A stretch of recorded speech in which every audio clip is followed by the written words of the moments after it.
Space, the final frontier. My name is Captain Foley, and these are my adventures.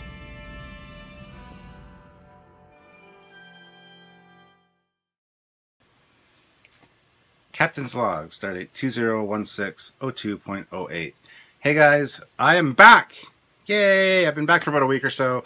I had a really great vacation in Niagara Falls, some good time off, got the chance to relax and chill, so I'm feeling a lot better. A lot of people have commented that I look a lot better since I got back. And I do feel better. I mean, the stress of that week that since I've been back is kind of piled up, but you know, whatever. That's everyday life, so got to deal with that. I want to start off by saying thank you very much to everyone out there. You guys are amazing. There was a lot of well wishes and positive comments on my last Captain's Log that I really, really appreciate. So thank you so much. A lot of you were saying, have a good trip. Hope you enjoy your shore leave, Captain.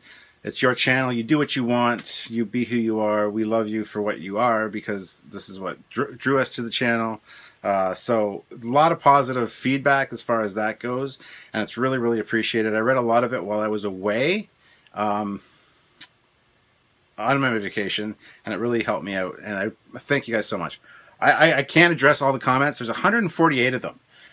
So I was going to do a two-part Captain's Log, where the first part was where I talk about what I need to talk about, and the second part was just addressing all of your comments, because I'd like to do that. I'd like to have you guys' voices heard and address you personally, but I don't think I'm going to do that because I just don't have the time for that. It's going to take a long time, especially with that many comments. It's a waste of my time. It's a waste of your time. So if you had any questions or comments that you wanted to make public in the next Captain's Log, feel free to comment on this one, and I apologize. Like I said, I did read them all as they came in, but I don't think I'm going to address them all because it's just going to be too time consuming.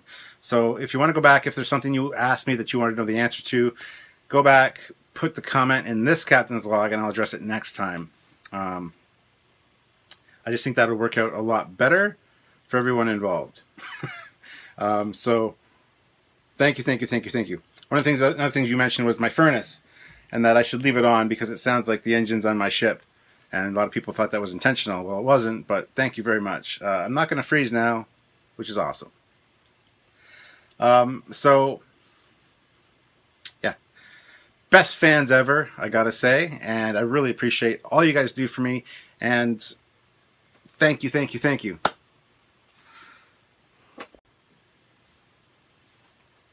All right, so let's move along. Next thing, Jack Scatterfield added me to the Terran Empire Facebook page and made me Commodore Foley. Some of you have probably joined since then. If you haven't, maybe you want to check it out. Some cool stuff going on over there. But I wasn't satisfied with being a Commodore because they're not highest on the totem pole after all. So I've since promoted myself to Admiral.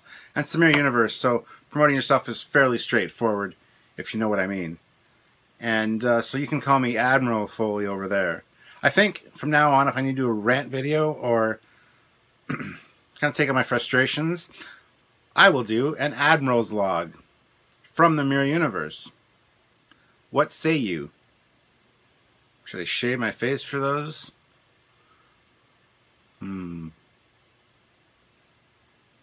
Anyway, check it out if you have the time. Next on the list is Adam MOJO Lebowitz.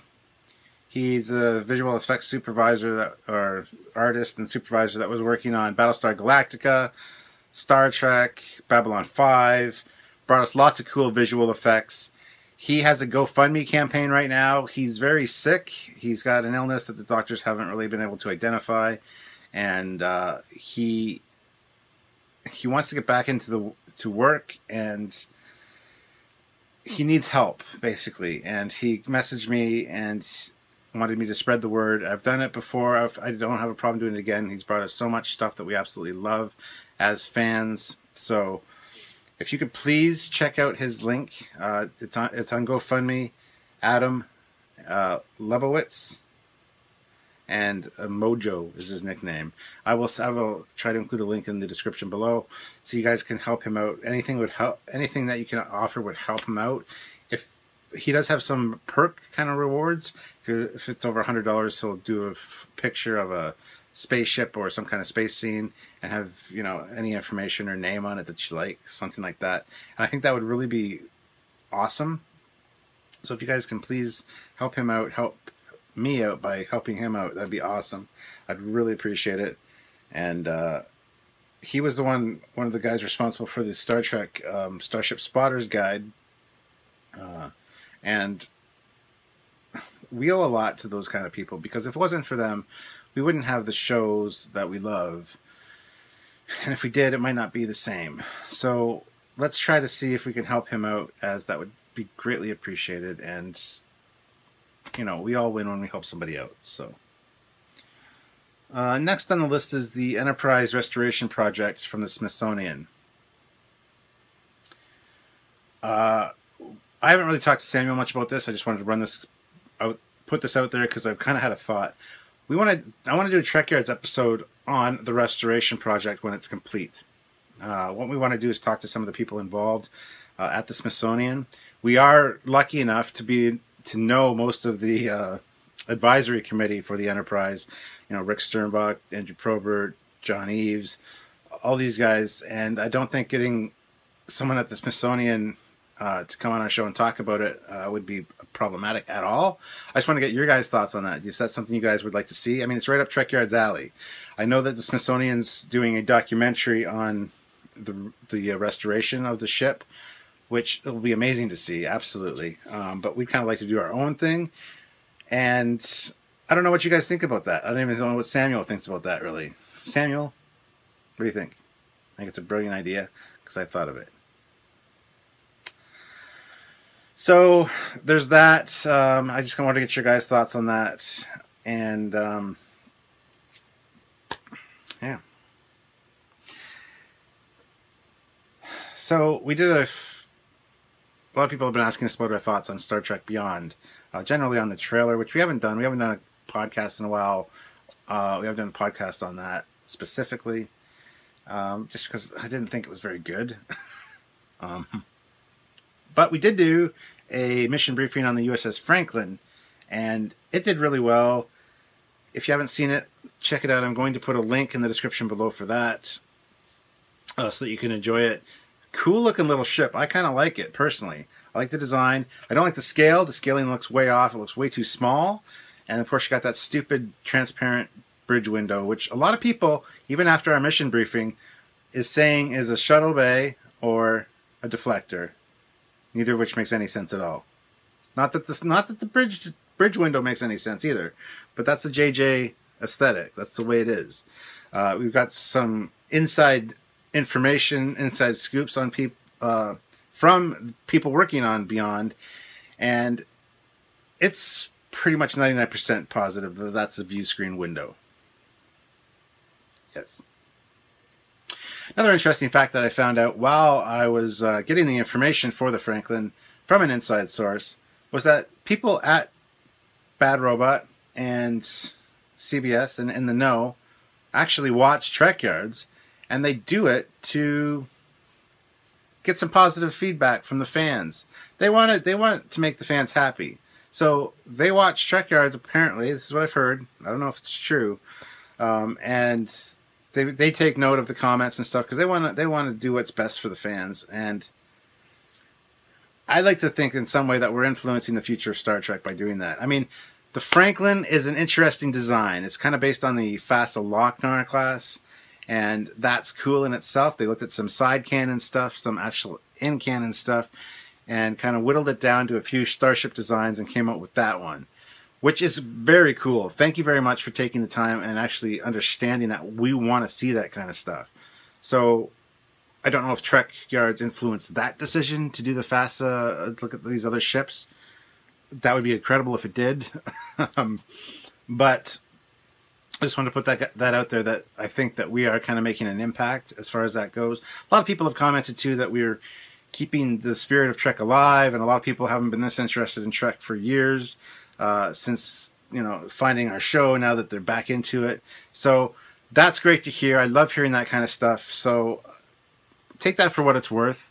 But like I said, the episode on the Franklin's a great one. There are a few points that I wish I would have thought of while we were filming it that I've kind of come to the realization now, and I want to share those kind of here real quick.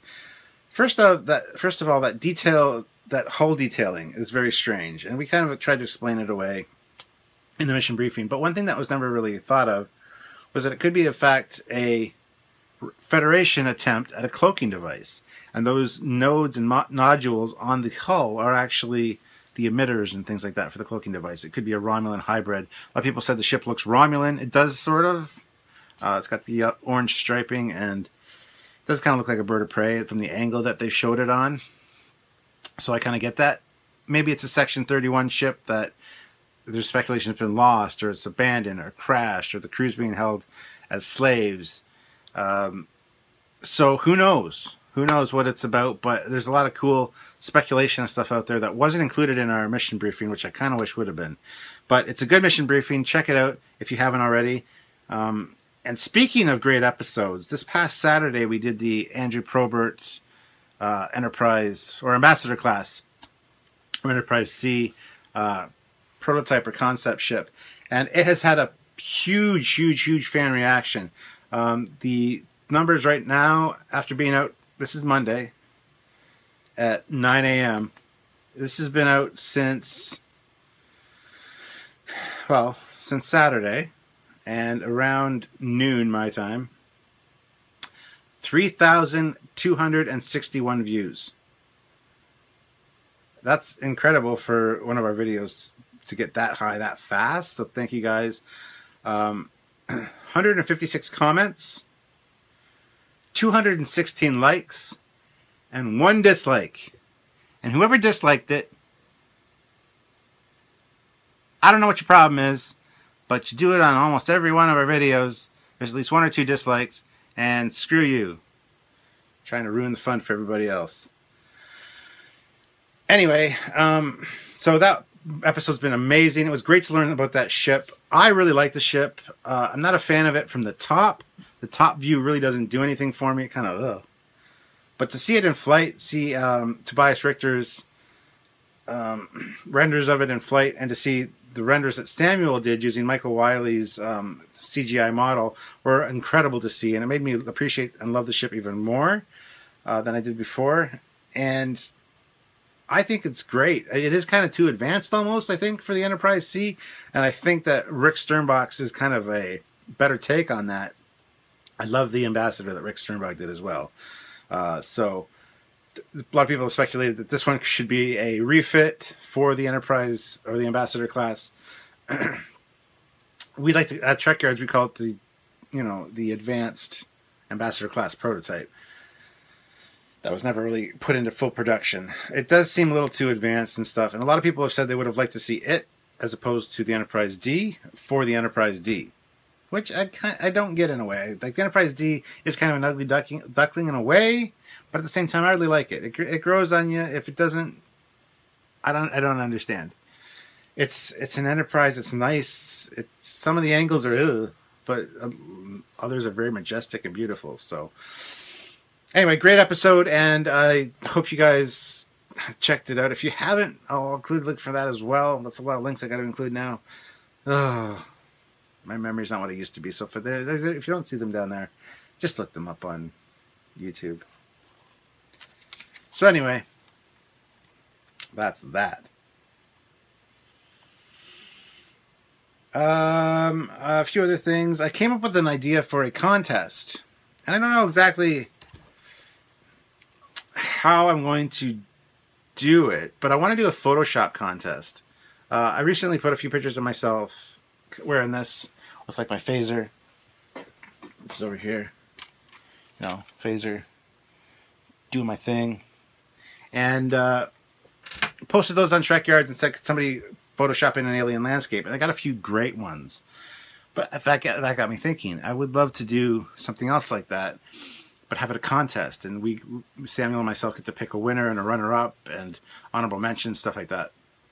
So, A, are you down for that? B, how should I do it? Should I have you guys private message me if you're interested, and I'll send you, I don't know if I should just do one photo or like 2 or 3 photos that you can choose from. I think I should probably do the same photo for everybody. That way it's fair as far as everybody's got the same thing to work with. So I might just do one photo. I need your thoughts on it though. So is that something you're interested in? Is that something that you think would be fun to do? And how should I go about it? Should I have you guys private message me and I'll just send the pictures to the people that are interested? Or should I have it posted on the Trekyards page and have you guys just go and, you know, download the picture whenever you feel like it, if you want to play around with it? What are your thoughts? I need input on that. Plus, it's a great way for me to get shots of me in front of alien landscapes. I mean, my display picture on Facebook is amazing. I can't remember the guy's name that did it for me. He took one of my photos and photoshopped the shuttle bay interior behind me. Looks amazing. It looks absolutely incredible. And I can't think of his name. I feel so bad. Anyway, thank you very much. Another thing, I've been starting to get back into my model building. I still have my 350 refit on the go, and that is going to be something that I'm going to start to get back into soon. If you've been following the Trekyards model building page, I have posted a few photos lately of this bad boy here. And this is a 2400 scale Federation class Dreadnought, which, as we all know, is one of my favorite ships. This thing is incredible. I've got it assembled now. Got a little magnetic stand that I made. So, Delta on the stand. So this is going to be painted now. It's been primed. It's ready to go. Beautiful ship. I absolutely love these ships. Like I said, it's got magnets in the base, which come in handy if you want to do something even like this. Trust me, it works. Just got to get it on there right. There you go. So you can store it there, or just take it on and off the base with ease. So I'm doing a few of these. I have a Stingray class movie airship as well as a Miranda style. It's not the Miranda class because it doesn't have the roll bar. I can't think of the name of the class offhand. Anyway, so it's got the 2 lower engines. It looks exactly like a Miranda, but it's TOS era. Doing that one in 2400 scale. One of the Trekyards guys, fans, is mailing me a few of these 2400 scale that he assembled and has primed, but hasn't painted. He's not into the 2400 scale anymore, so I'm getting a few more of these, which is really nice. So I'm looking forward to that, and I'll do an unboxing of those, of course, when they come. So, oh, that was down here. I had it down here so you guys could see. Anyway, so yeah, I'm going to be doing more model building stuff, and that'll be on the Trekyards model page. I have a few unfinished models going that I want to kind of wrap up.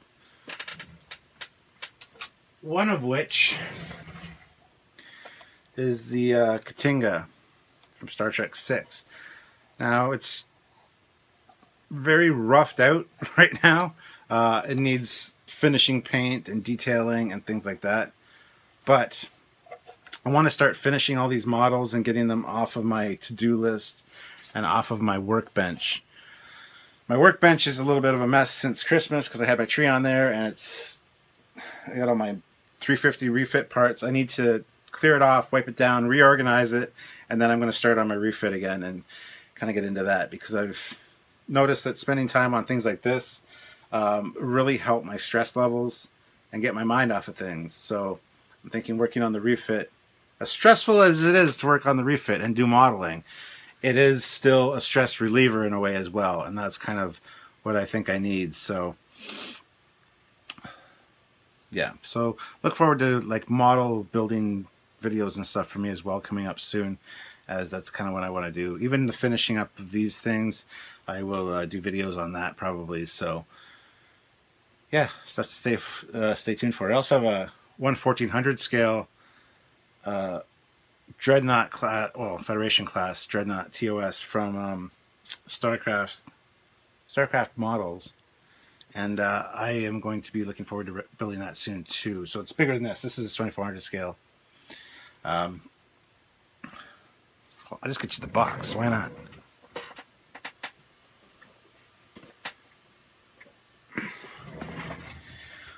So this is going to be one of my next projects, which I'll probably build before the refit's finished. I like doing little projects in between, kind of break up the monotony of the bigger projects. So I've got TOS Dreadnought, which is awesome. And I've also got a Ptolemy class Tug TOS. So those are two of the things on my to-do list.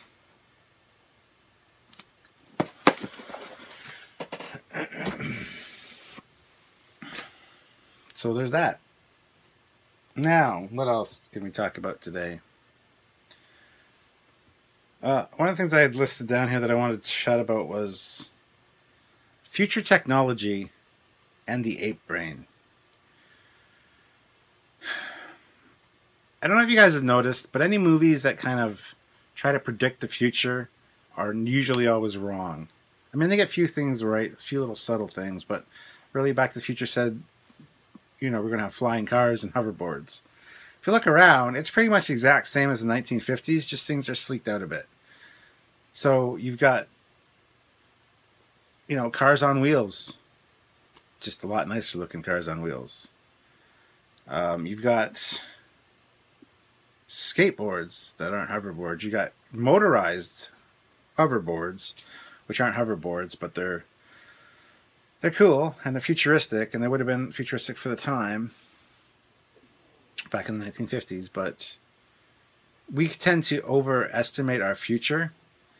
And I kind of wanted to speak about that in regards to Star Trek, because we've done a few episodes with Doug Drexler about the Enterprise J and a few other things, and he thinks that by that time the ships will be organic hulls and grown and all this in space, and I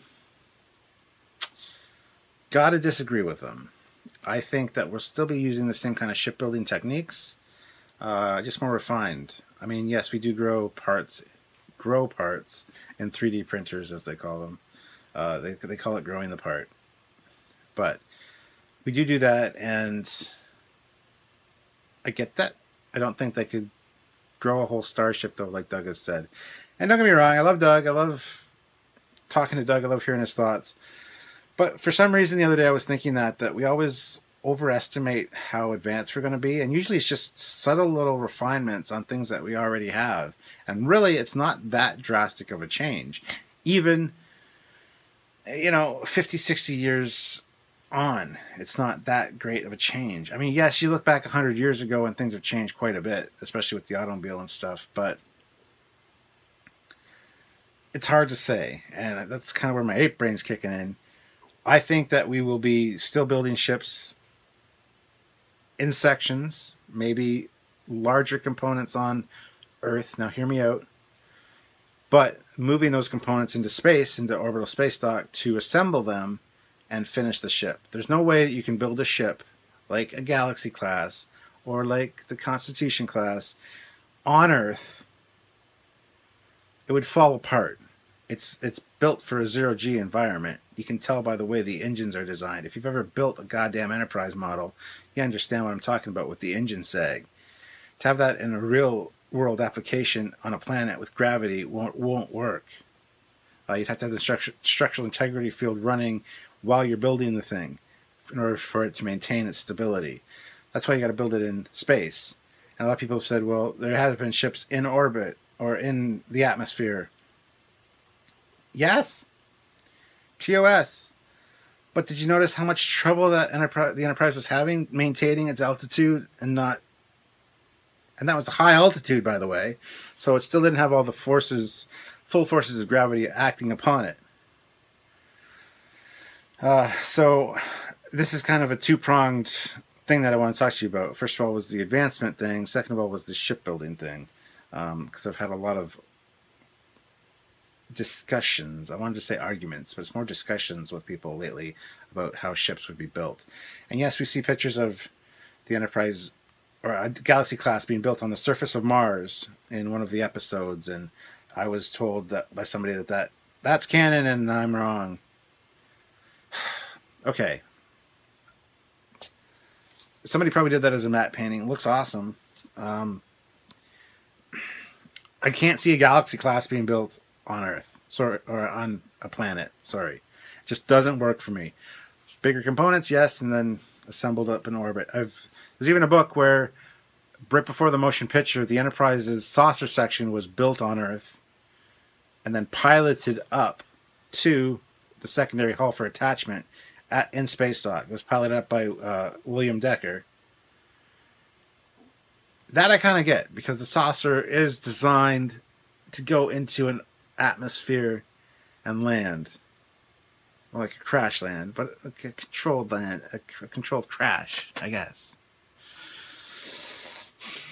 It's not aerodynamic enough to fly, so I don't know what kind of magical gravity things we would use to make it like fly. I mean, we have anti-grav units in Star Trek, but they're for smaller objects.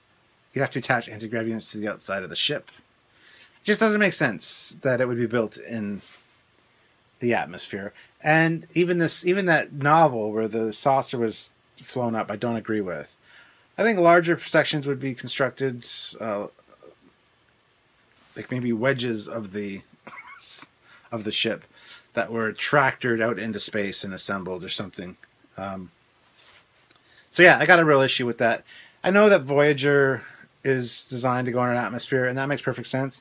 It's small, it's stubby, it's very stout, it's got no neck or attachment points that are in a gravity environment. So it makes sense, right? And it is designed specifically to do that. I can never see a Galaxy class ship being in the position that even the TOS Enterprise was in the episode yesterday. Tomorrow is yesterday. Drawing a blank, but anyway, tomorrow is yesterday. Yeah, I think that's the episode title. You know, the one where they go back and meet the pilot and are identified as a UFO. Sorry, I'm just drawing a blank. It's the morning and I haven't had a coffee. All right, give me a break. So I get that a human advancement is amazing. We have come a long way in 100 years, but at the same time, whenever a movie tries to guesstimate how we're going to be 30, 40, 50 years in the future, they're always wrong. I mean, even at the turn of the century, when you see artists depictions of how life is going to be 100 years from now, we got flying balloons and like jetpacks and balloons that carry your house and things like that. It's just kind of so far-fetched. So I think Star Trek's a very accurate depiction of how the future would be. Still within the confines of our ape brain, and yet just a little bit oozing out. I mean, Doug tends to say that the ape brain is very limited and that you got to turn all that off and just anything's possible. And yes, anything is possible given time and the resources. But I don't buy all that is said about that. And there's no attack against Doug. This is just something I've been thinking about lately, and it's been kind of bugging me. So I just wanted to get it out there. So that's about it for that. I mean, I'm going to see comments on this in the things below, and I'll be able to read those in the next Captain's Log. Don't go into too much detail. Try to keep them short and sweet. And an error occurred. Oh no. Yeah, so try to keep your comments and questions kind of short and sweet and to the point. As you guys know, when they get longer, I can't read them all on my iPad. It only expands it so much, and then it's got the little dots again, and I'm like, ah! So, and again, I apologize for not addressing all your comments in this captain's log, but it would have been an hour and a half, 2 hours long, and nobody wants to sit through that. I mean, come on. It's just me. I know I wouldn't want to sit through it. So, but I'm starting fresh, clean slate. Psh, all that's behind me now. All that negative stuff that I was ranting about in that. I just want to start fresh and new. And thank you guys for all the positive comments on the last one. But let's just start new from here. And like I said, if there's anything that you said in that last one that you want me to address, then feel free to put it in the comments below on this one. Another thing that I wanted to mention too is we have filmed a Trekyards fact files on the failed transwarp, the failed Federation transwarp experiments with the Excelsior. We explain how the transwarp works, why it didn't work, and kind of the whole thing behind that. Because a lot of people have been talking about or asking questions about the transwarp drive experiments on the Excelsior and why that kind of never went anywhere. We address all that. We have all the questions answered-ish, most of them, in a Fact Files episode, which has not been edited together and not been made yet. Basically because we ran out of time with a lot of things and kind of got pushed into the background. This was made way back when we were doing all the Fact Files as a proof of concept for what we are capable of should our Patreon kind of get to where we need it to be. Which I'd still love for it to have happen, because the Fact Files, I really enjoyed them. They were short, they were, fun to do, and they just got the point across very nicely. And there's this whole episode on transwarp, which I think you guys are going to absolutely love. Absolutely love. I mean, and it'll explain it'll answer so many questions. Whenever somebody comments on something that, oh, what about transwarp? You can just put this link in there and go watch this. So I just want you guys to know that exists and it's out there in the world. Not yet. Well, it's not out there in the world yet. It's locked in our computers. Samuel and I have to get to work on that. But it's something that I want to get edited together very soon, because it's very informative and it's something that Star Trek fans need to kind of know about, I think. And it's something that's always bugged me about Star Trek, is the fact that not a lot of people know how transwarp works. And I did a bunch of research for it, and I figured out and found out how it does or is supposed to work, and why it really didn't fare too well. So that is something I want you guys to look forward to. Samuel, we need to get on that. I keep thinking about it, and then I might mention it for a second, and then it gets, yeah, well, we need to do this, and then it just gets lost in the shuffle. And I feel bad, because it's something that you guys need to see. Samuel, put it on the to-do list. We need to do the Fact Files on the transwarp.